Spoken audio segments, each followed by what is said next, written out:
Hello, everybody. I've decided that I'm going to give you guys a little sneak peek on how I do things when I edit some of the sound effects. Now, this last thing that I'm doing, our season finale, our fifth episode of Radio Basa. Can you believe it? We've done 4 episodes already. We're on to our fifth one. This is the last one to wrap up the year. It's a little bit of a challenge. I'm not going to say that we're going to finish it by the end of December, but it's a bit of a challenge, so we'll see how far we can get along with it. This piece is called Kingdom Done by Joselito Cordero, and I've heard about Joselito through the grapevine of the Bindlestiff family, and I heard that he had some really great writing, so I wanted to reach out to him and see if he'd be willing to submit a script. So he did. And when I got the script, I was like, oh, this is cool. It's about animals. And that would be a challenge for us and something different for our audience to listen to. So I brought along a few of my actor friends from my East West Players voice acting class with Karen Huey. And that was a fantastic class, by the way. I really enjoyed it. I got a lot out of it. I actually learned a lot more with like directing and warming up the voice and finding like your range in different portions of voice acting, like all the different pieces. So I really enjoyed it. Highly recommend it if you guys are going to go out and look for a voiceover class. So yeah, I brought some of those actors on board. I brought in some of my Bindlestiff family on board.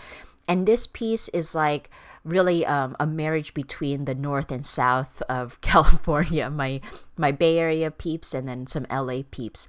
And so yeah, when I first started this project, I was like, okay, cool. We're going to add some animal sound effects. We're going to get some voice acting in there.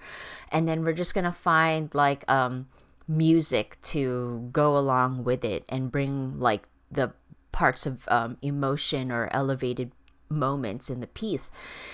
And then I was talking to a good friend of mine, Boomer, who I think is a very talented musician. She's dope as bleep, and she actually oh god, god damn it. Okay, let's rewind.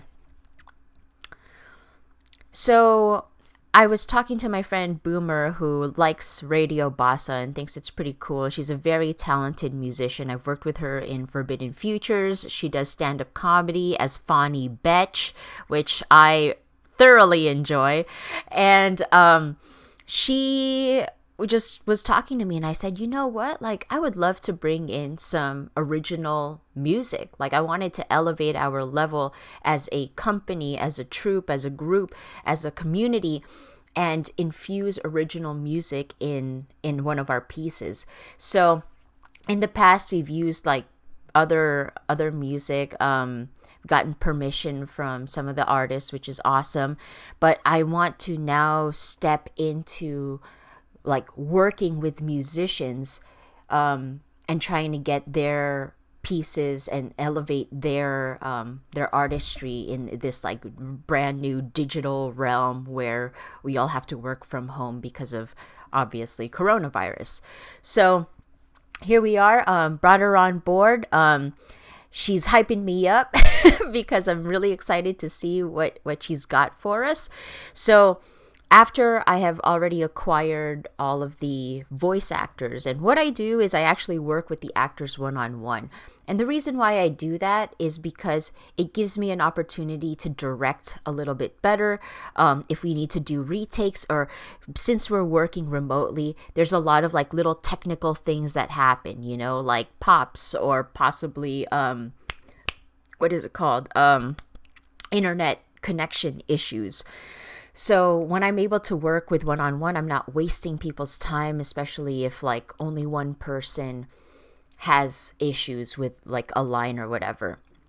So yeah, that's kind of like what I've been doing. Of course, there's a general reading that happens with the entire cast. Usually we do a 1 hour session and we read it twice. So I give the actors a chance to, even if it's just a cold read on the first one, just go for it. And then the second one, let's play. And then when we do the one-on-one recording, if there's something that I like or something that I want them to try, I can be like, okay, let's like try it with like a higher pitch, or can you maybe go a little bit, let's dig deeper. And I tend to go into the psychology of each character and like, what is the motivation for this line right here? So I do that. After I've acquired all of the sound files, I then go into the editing room, which you see right here. I'm using Adobe Premiere Pro. Back then, I used to use Sony Vegas, which I got for like $20 thanks to Humble Bundle. And honestly, it's pretty easy to use. All you got to do is once you have like your tracks, you just cut the lines. That's what I do. That's my method. I'm sure that there are other ones and probably more efficient ways of doing it, but this is the way I do it, and so far it's been working. It becomes a little bit stressful for here and there, but at the same time, I'm like finding the gold gems and the nuggets that I find when I go through this process. So after I've cut each line, I then pop them on the timeline like you'll see here. So this is what my timeline looks like for Kingdom Done.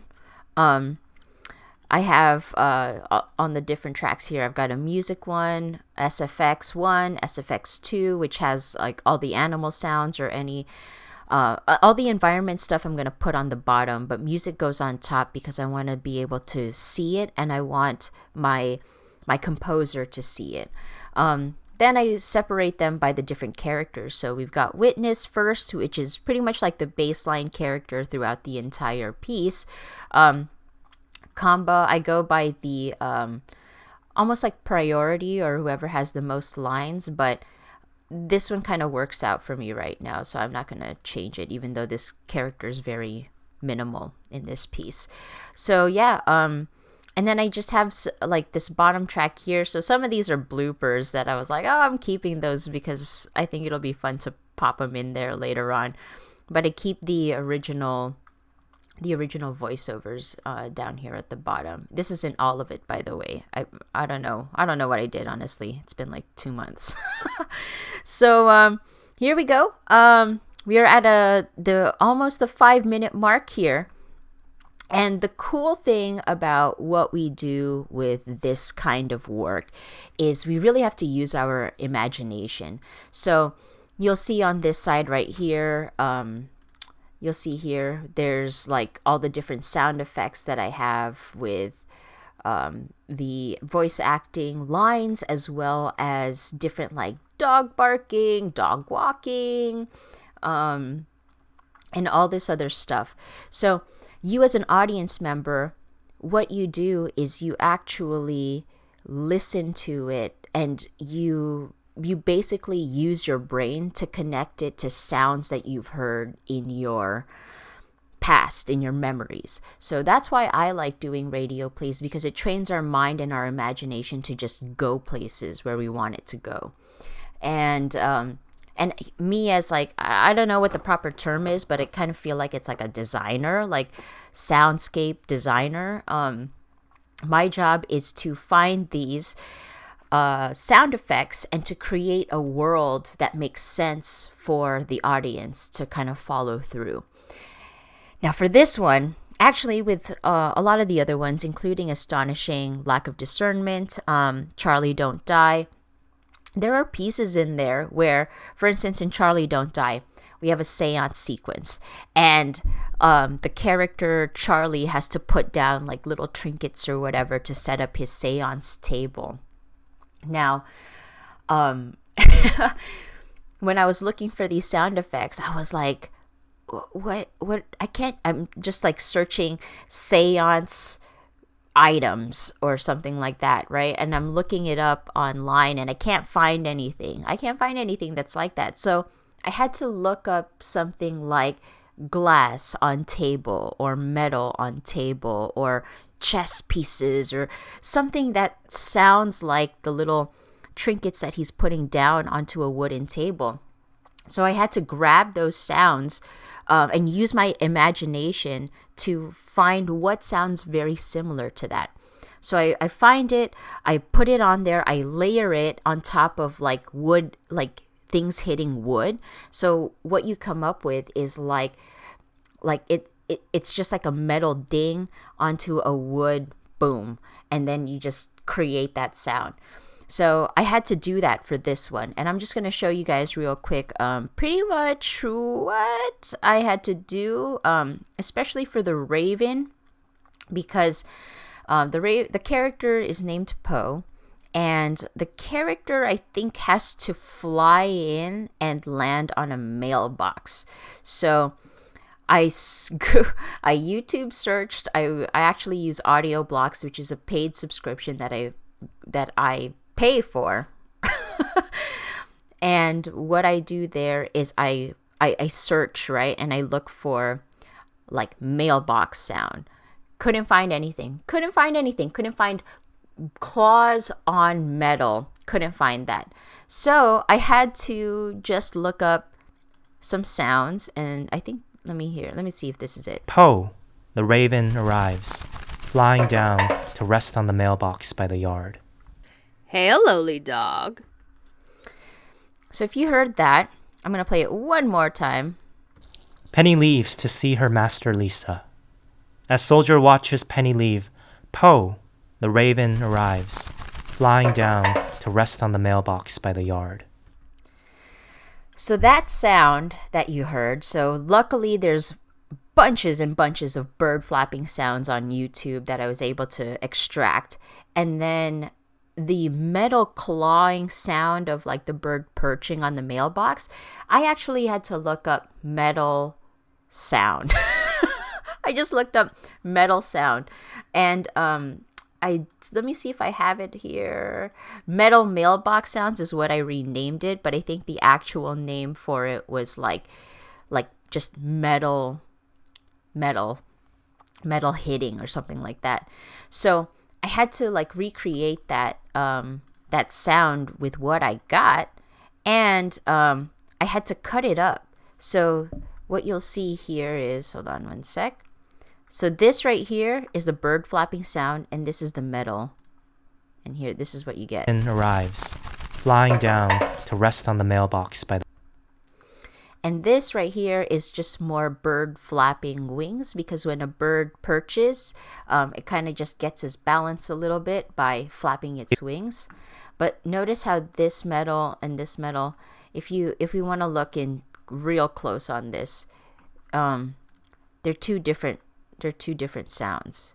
But I had to kind of combine and, oops, am I doing this right? They're two different sounds. Notice the peaks here and the peaks here are different. But I had to cut and find two sounds that sound similar, but also what like some bird claws or something would sound like when they grab onto a piece of metal. So yeah, it's kind of like, oh, am I doing this right? Yeah, I'm doing this right.